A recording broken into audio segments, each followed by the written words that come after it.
Hello and welcome to Empowered Learning. This video will be about solving simple linear equations. And so first thing we want to do is sort of identify when we know we're actually looking at a linear equation, go over some of the basic rules that we use whenever we solve linear equations, and then get some practice in. So a linear equation in one variable can be written as ax plus bx equals c. And so if you recognize here, this ax plus b is the slope-intercept form of an equation of a line here, okay? And it's just here equal to something else. We know that a, b, and c are real numbers, and a is not allowed to equal 0. So if we move on here, some of the things that we are allowed to do when we're dealing with equations, in particular linear ones, is we know that if we have two things, expressions or numbers or whatever that are the same, if we add, let's say, a number c to one side, then we have to do it to the other.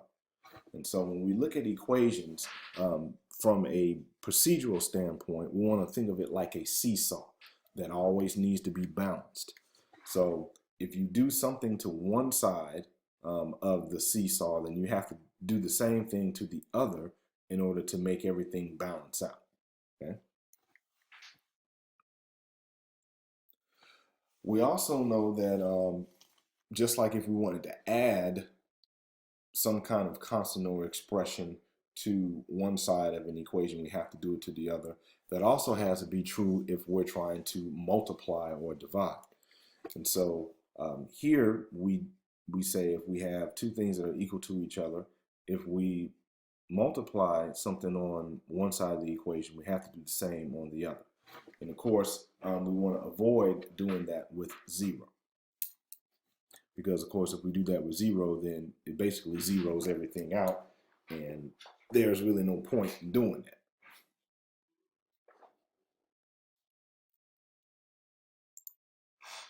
All right, so some of the basic rules that we want to talk about here is whenever we multiply on both sides by the what's called a least common denominator, we do that to clear out the fractions in an equation.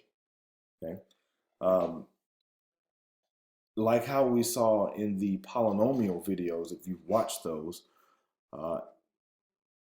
if you have a situation to where you're subtracting something, so I'll just write an example here. So let's say if we have 5x minus 2 times x plus 3 equals 8, then here we know that we need to use the distributive property to distribute this understood -2 to both terms here before we start to do number 3, which is combining like terms. And so then after that, our goal is to solve for the variable. So we want to have all terms that have the variable on one side of the equation, everything else on the other. And so how we do that is we have a few rules that we can follow. Main one is, of course, we know that if we take any number and add it times its opposite, that's going to give us 0. Or put another way, if we take any number and subtract it from it, that's going to give us 0. So this is the property that we're going to use to get rid of things on one side and put it on the other. We also know of situations where, let's say, and I'll just write this fraction here. Let's say we're trying to solve for x and we have, let's say, a divided by b here. I need to get x by itself. Okay. Matter of fact, I'll make this more simple first and then do the fraction later. So let's say that we just have a over here. Then to get x by itself, we can divide both sides by a. And we'll just have that.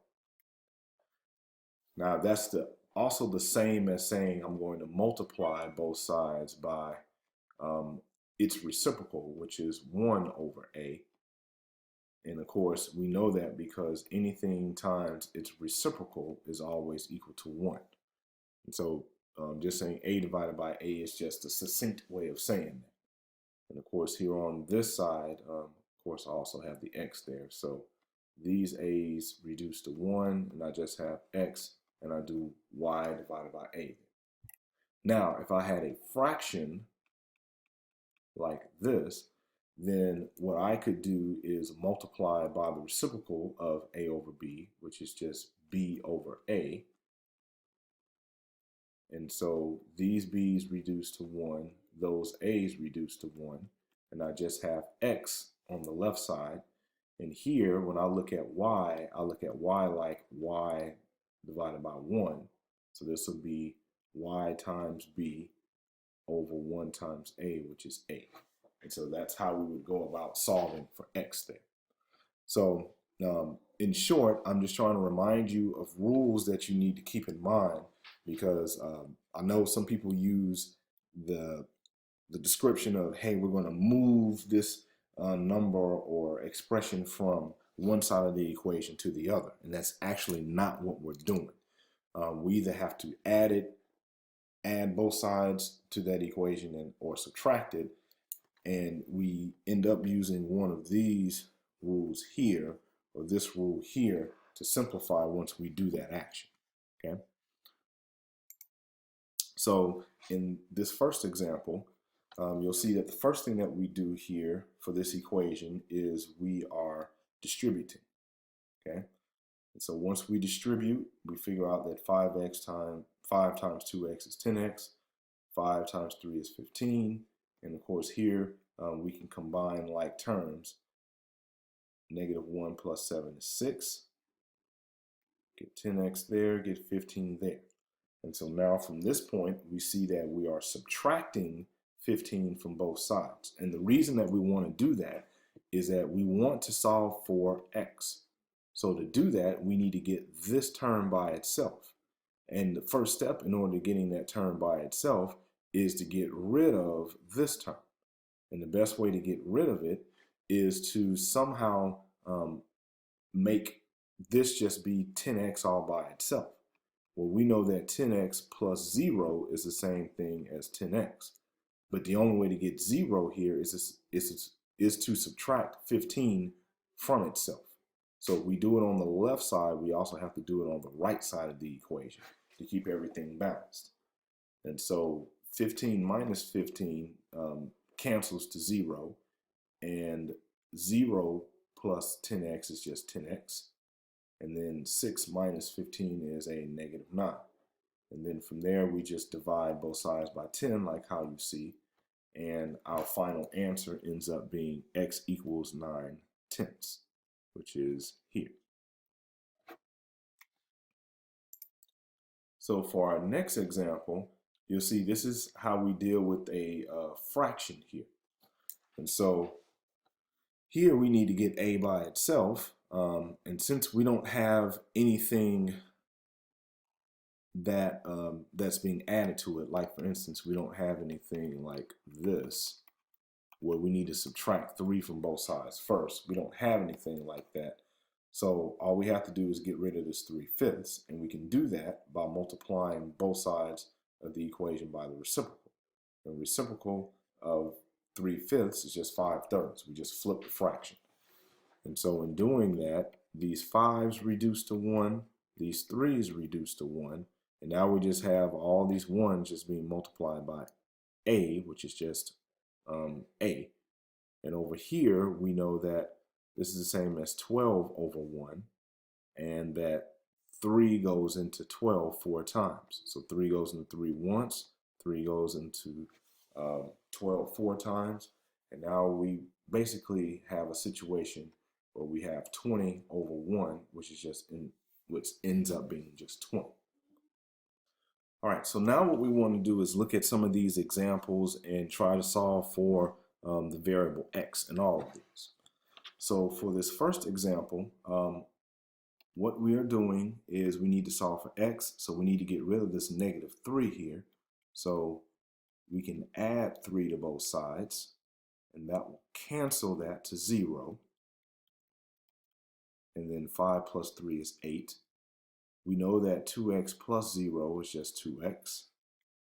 And then now to get x by itself, we know that we can divide both sides by 2, or put another way, we can multiply both sides by 1/2, which is the reciprocal of 2.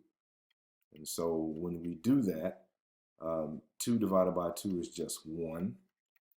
8 divided by 2 is 4. And 1 times anything is just that anything. So we see that our answer here is x equals 4. Now, before I get deep into doing all these other examples, one of the things that I want to do is actually explain what is going on when we solve an equation. So there is a process for it, but one of the things that we must remember, regardless of whether we're dealing with linear equations, quadratic equations, which you'll see later, logarithmic ones, exponential ones, high degree polynomial ones, doesn't matter. All equations are just graph questions that we are trying to solve without actually having a graph in front of us. And so I'm going to draw what example A is actually trying to ask us in 2 different ways, so that we get an understanding of why the answer is what it is and what it's trying to communicate to us. So in essence, what 2x minus 3 equals 5 is trying to say is this. I have a function that looks like a line, and that line is 2x minus 3. If I was to draw that line, it would look something like this. Okay, line with a positive slope has a y-intercept at -3. So here, what this says is, give me the value or values of x, or put another way, give me the x coordinate for the point that is on this particular function that has a y coordinate of 5. So if we look at that, I'm going to draw this point there and then move it over to my function.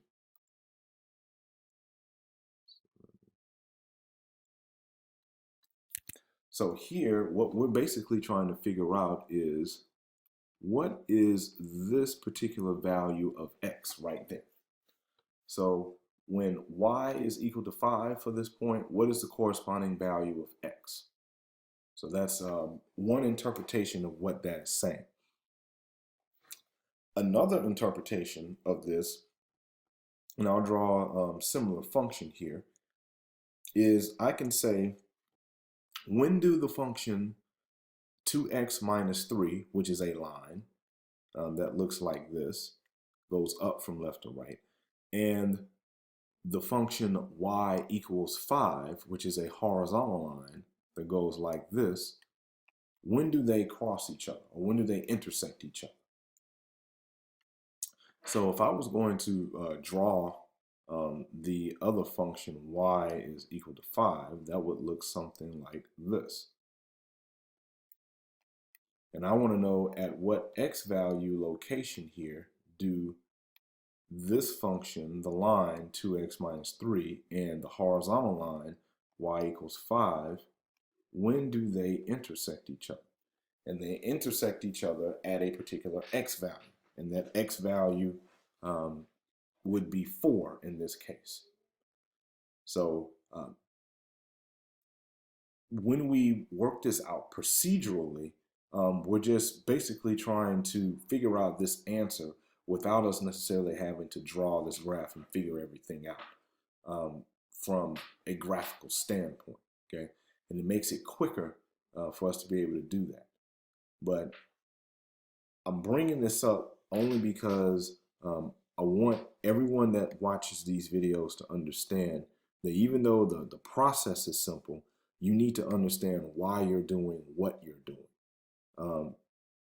It's the wrong approach, in my opinion, to work out mathematics and just do steps and not really understand what those steps are communicating or what it is that you're actually solving for conceptually in the first place. And so you'll see this as you get deeper into mathematics. as sometimes if you try to do a procedure without actually understanding what your equation is asking you for, you may be doing a lot of unnecessary work. Okay. And so I'll leave it at that. And as you continue to learn from me and watch more of these videos, hopefully you will see some instances to where I mention this again, and you'll notice that for some equations, we can just look at it and tell, hey, we don't have to do any work. We know what the answer is, or we don't have to do any work, and we know that there's no solution to that. Okay, and that's kind of what I want to build you up to. All right, so let's go ahead and work on these other examples here, so we can sort of get these examples out of the way. So for this example, we want to solve for x, but we have this fraction 1/3 here. So we saw in a previous example that we can get rid of this fraction by multiplying times the reciprocal, which is just 3/1. So if we multiply both sides by 3/1, then 3/1, which is just 3, times 1/3 is just 1. So 1 times x there. And here we have 5/12 times 3/1. And of course here we know 3 and 12 have a common factor of 3. So here we're going to say 12 goes into, well, 3 goes into 12 4 times, and 3 goes into 3 just once. And so we have 5 times 1, which is 5, and 4 times 1, which is 4. 1 times x is x. So our answer here is just 5/4. Another way we could do this same problem is 1/3 x could be the same as x divided by 3. And of course, this would be 5/12.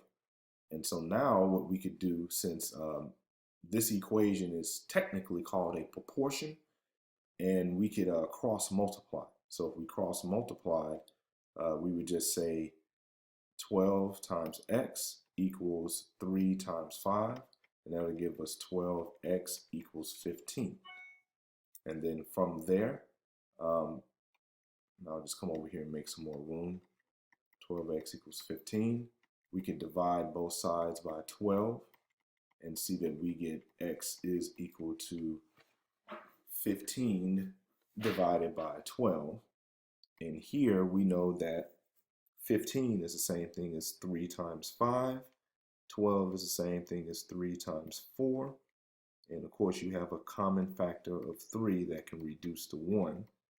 And that's how you'll get the answer of x is equal to 5/4, or 1.25 if you look at that in decimal form. Okay. All right, so I'm going to erase this last example that I did here, and so I can make some room to do example C. All right, so for example C, again, we could translate this to be 2x divided by 3 equals 9/2, and then just cross multiply.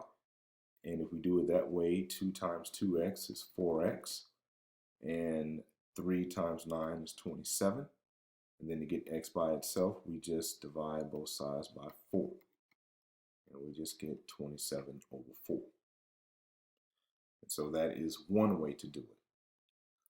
Another way to do it is, again, we could multiply both sides by the reciprocal of 2/3, which is just 3/2. And we could get the answer that way as well. And I'll go ahead and erase what I have here and work it that way, just so that those of you that prefer that way, you can see it that worked that way. All right, so if we look at this or try to solve this for x by looking at the reciprocal, then we're going to multiply both sides of the equation by 3/2. And so that would reduce the 3's to 1, the 2's to 1, and we just have 1 times x over here. And of course, we have no common factors in the numerator and denominator, so we just multiply numerator with numerator, which is 27, multiply denominator with denominator, which is 4. And then 1 times x is just x. And we see we get the same answer there. All right, in the next example here, we need to solve for x, but now we have a little bit more to do. So we need to strategize and figure out what side of the equation are we going to have our terms with x on, and what terms are we going to have stuff with just the numbers on. So normally what I try to do is for the terms that have the variable that I'm trying to solve for on, I want to keep all those terms positive if possible. So here, what that would mean for me is eventually I want to have all terms with x on the right. So to do that, the first thing I'm going to do is subtract both sides by 9, and that cancels that to 0. 6 minus 9 is a negative 3 minus x, and then of course 2x plus 0 is just 2x, and then I'm going to add x to both sides, and that cancels to 0, and I just have negative 3 on the left side. 2x plus x is 3x, and then to get x by itself, I just divide both sides by 3, and I'll see here that I end up having x is equal to negative 1. For the next example, since I have some constant being multiplied times these terms inside of the grouping symbols, I have to distribute these constants first. So 2 times 3 is 6, 2 times 2x is 4x, 3 times x is 3x, and 3 times a negative 4 is a negative 12. And so now from here, I need to figure out, do I want my terms with x on the left side or on the right side? Well, here I think I'm going to go with the left, only because if I subtract 3x from both sides here, I end up with a positive x here on the left. And I want to try to keep those terms positive if at all possible. And so now, since I want x by itself, I need to get rid of this 6. And to do that, I need to subtract 6 from both sides so that I can get 0 here. And 0 plus x is just x. Negative 12 minus 6 is a negative 18. And so that is our final answer for that.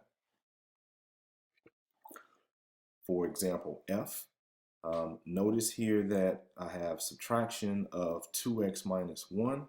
So remember, this is like saying plus a negative 1 being multiplied by both of these terms here. So essentially what that means is that I'm multiplying 2x and negative 1 by negative 1, which is going to change the sign of these, okay? So here, when I distribute, I have 5 minus 2x plus 1 equals 10. And so now from here, I see that 5 and 1 are like terms, so 5 plus 1 is 6. And from here, I could I could add 2x to both sides to get everything to be positive, but that would actually tend to be more work than what I need. So here, what I want to do is just subtract both sides by 6. That will cancel to 0, and I would have a negative 2x on the left side, and 10 minus 6 would be a positive 4. And of course, from there, I'll write this again, we get x by itself. That 4 didn't come out the way I wanted it to. So we'll just write it over. So here we divide both sides by negative 2. And negative 2 divided by negative 2 is a positive 1. And 4 divided by negative 2 is a negative 2. And 1 times x is just x. So our final answer here is negative 2. All right, so for our final example here on this particular page, here I have decimals, but of course the concept is the same. My variable is t now, so what I would want to do here is subtract 0.1t from both sides, and that will cancel to 0, and 90 cents minus 10 cents gives me 80 cents times t. That'll be 0.4 there, plus 0 is just 0.4. And now to get t by itself, we will divide both sides by 0.8. And 0.8 divided by 0.8 is just 1, and 1 times t is t. And over here, we know that 0.4 divided by 0.8 is the same thing as taking 4 and dividing it by 8. And the reason we know this is because if I could move this decimal place over 1 unit to the right, which is the same as multiplying this by 10, I could do the same thing to the denominator. And of course, 10 divided by 10 is 1. And so 1 times anything is that same anything. So this is an equivalent way of looking at it. So 0.4 times 10 is 4. 0.8 times 10 is 8. And we know that 4/8 is the same as 1/2. Because 4 is 4 times 1. 8 is 4 times 2. And those 4's reduce to 1. And we just have 1 times 1, which is 1. 1 times 2, which is 2. And so our final answer here is t equals 1/2 for this equation. All right, so now we want to switch gears here. And instead of solving for linear equations to where we have some coefficients, we have coefficients and variables, we want to try to solve these equations where we have nothing but variables. And so this is the kind of thing that you need to be able to do, especially if you're taking a science course and you're dealing with all these formulas, and you need to be able to solve for one of those formulas, for a particular variable in one of those formulas. You need to be able to algebraically manipulate those formulas to solve for what you need. So in the first example, we want to solve for W here. And if you notice here, LWH, we interpret this as being L times W times H. And so we need to get this W by itself. So to do that, we need to divide both sides by L times H. And so in doing that, that reduces the L's to 1, reduces the, didn't mean to do that, and reduces the H's to 1. So all we have left on the right side is W, and then on the right side it is V divided by LH. And so it doesn't matter whether you write it as W equals V over LH, or whether you write it as W is equal to V over L times H this way. Doesn't matter. So it's equal to the same thing. Similar for example 2, we want to solve for H here. So that means I have to get rid of this pi times r squared. So to do that, since everything's being multiplied times each other, I have to divide both sides by that. And so in doing that, all this reduces to 1, and all I have left on the right side is just H. Get rid of that equal sign there because I don't need it. And on this side, I just have V divided by pi r squared, where pi r squared is all in the denominator. And so that's how I would solve for H there. For these next two examples, F equals m times a, that is a popular formula in physics. Basically, force is equal to mass times acceleration, and we want to solve this for m, which is the mass. So if we want m there, we see that we need to get rid of a, but since a is being multiplied times m, we need to divide both sides by a in order to make that happen. And so our result here is that m is just equal to F divided by a, because we know that these a's reduce to 1. And for our last example here, we want to solve our equation here for y.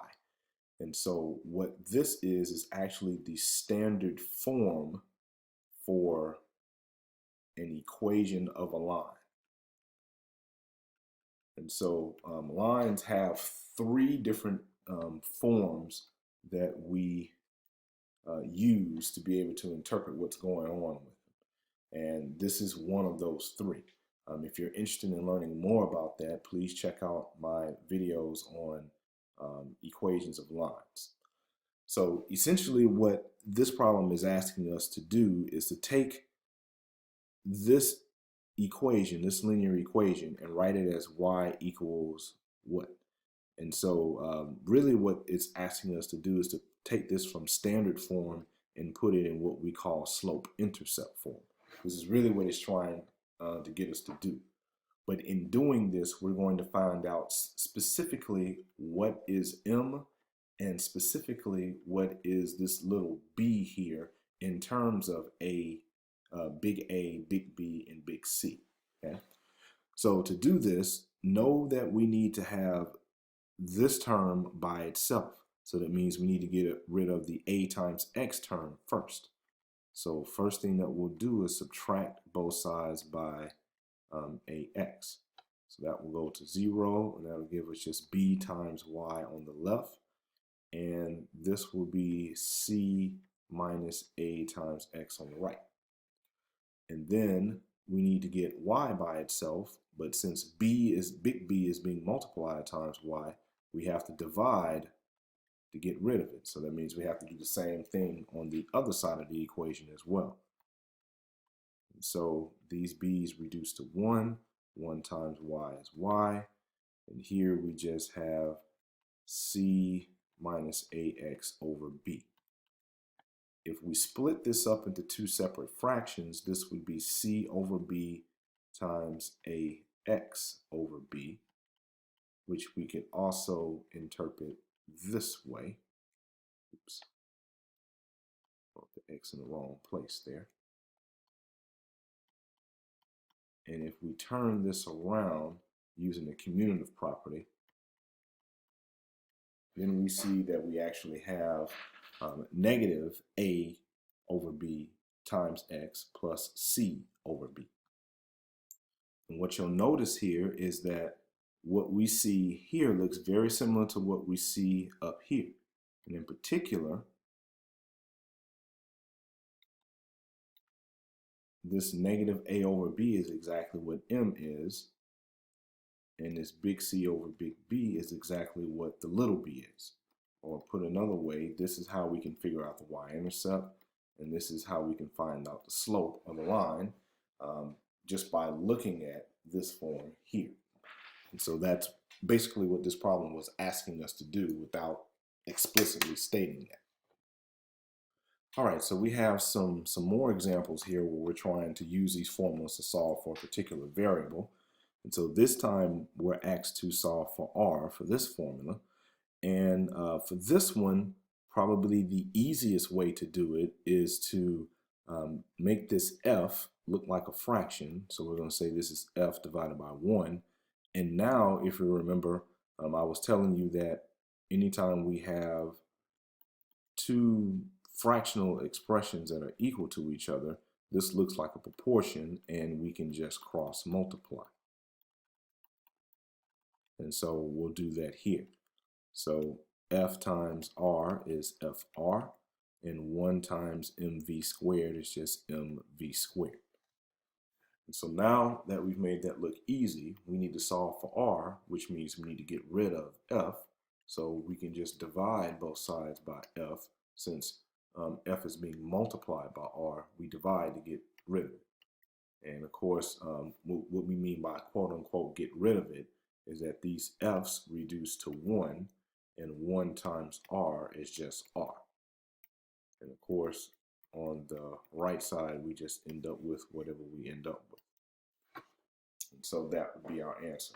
R is equal to mv squared, all that divided by f. For example f, we need to solve for n.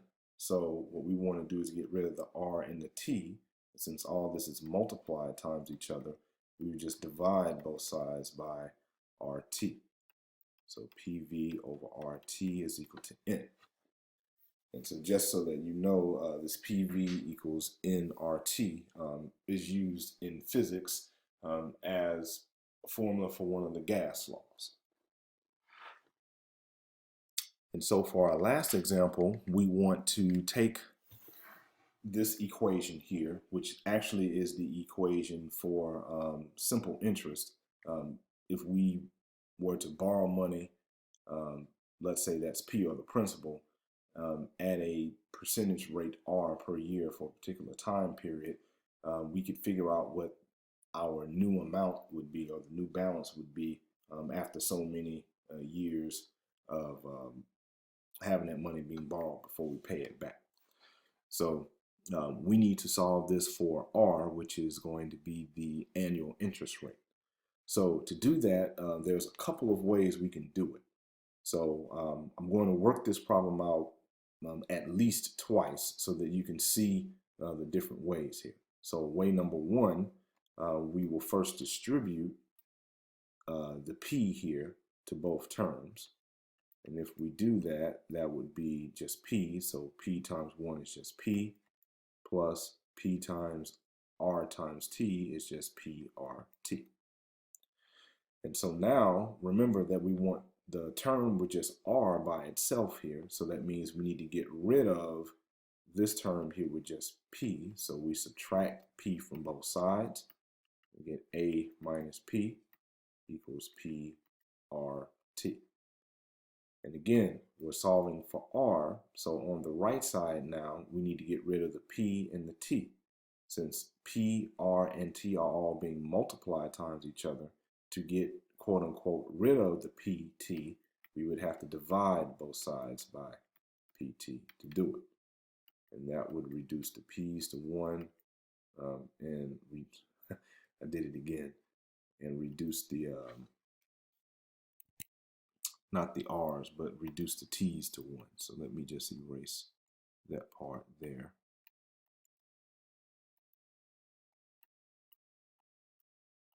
And reduce these T's to 1. And we just have R left on this side. And this would be A minus P divided by PT. So that's one way to do this problem.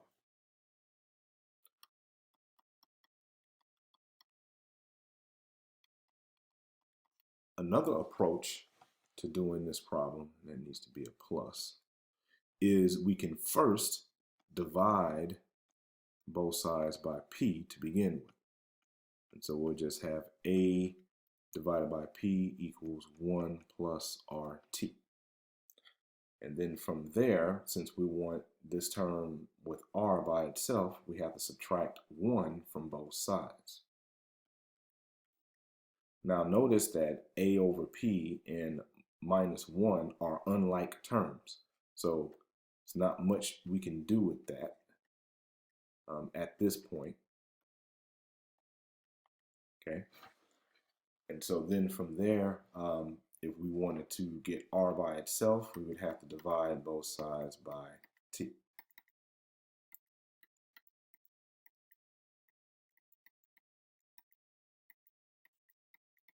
So this is another way that you could do this.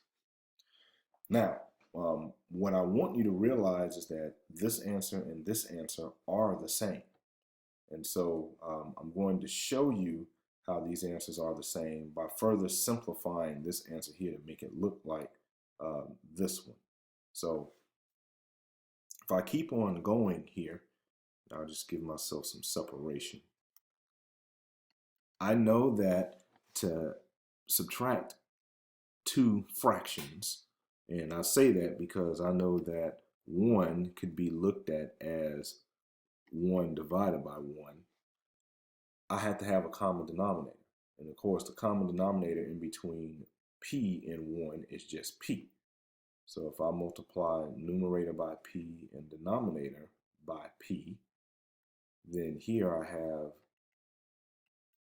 A over P minus P over P over T. Okay. I'll take that and move that over here. Well, that didn't quite work out the way I wanted it to, but that's okay. I'll just rewrite it here. And so now we have a minus p divided by p, all that divided by t.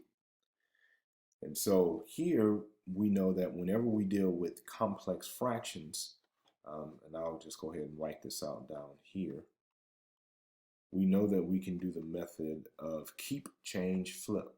So we keep the fraction and the numerator the same, we change the operation from division to multiplication, and we flip or take the reciprocal of the bottom fraction. So in this instance, if I'm doing that, then here this is going to look like that over 1. And so now I have a minus p over p times 1 over t. And then from there, if I finish up, 1 times anything is just that anything, and p times t is pt. And so now you see how this answer, let me erase this part, get that back to what it was originally saying, how this answer is actually the same as this answer. Okay. And depending upon what course you're in, how your professor wants you to simplify things, either answer may be correct, or they may want you to go this route and get it into its most simple form. So this concludes the video on linear equations. I hope this helps, and check out some of my other videos. Take care.